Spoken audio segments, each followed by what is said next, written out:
من اهالي الصويره وبريئين منك اهل الصويره، وانت ما تنتمي لاهل الصويره، واكيد اهل الصويره من يعرفون بهذا الموضوع حتى من الصويره يطردوك.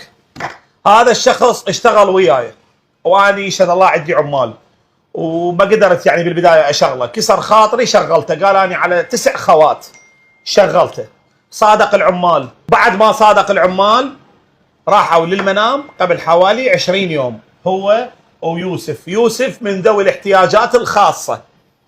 انا مشغله فقط يغسل قلاصات وبالليل يوزع شمس للاطفال مجانا، هاي اللي خاليه احنا باب المطعم. بالتالي هذا الشخص علي اللي دا تشوفوه اخذ هنا يوسف نسى المفتاح باللوكر، هذا المفتاح نساه باللوكر. هذا اجى اخذ جار 500,000 وراح وخلى هذا الولد اليتيم اللي صاحب عائله خلاه له بس 30,000 مال الكروه. شكو خليت له 30,000 وخذ له 30,000 من الله لا يوفقك والله لا يهنيك، وانتم هيك نماذج تقطعون سبيل المعروف.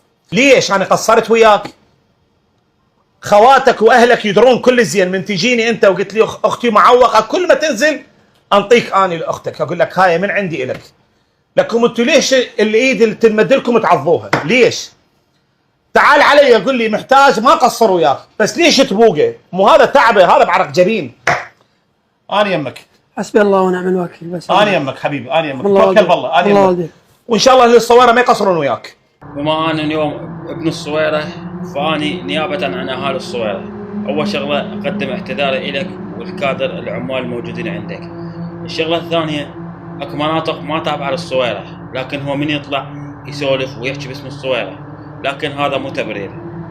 الشغله الثانيه بكل منطقه اكو الصالح واكو الطالح، ما يمثل اهل الصويرة، هذا يمثل نفسه فقط. اما الشغله الثانيه انا اشكرك على اسلوبك وتعاملك مع العمال استاذ سالم، هذا من طيبك وفضلك تساعد اصحاب الاحتياجات الخاصه. اما اني اشتامر نيابه عن اهل الصويرة انا خادم، وان شاء الله راح تواصل وياك على الخاص. تحيه.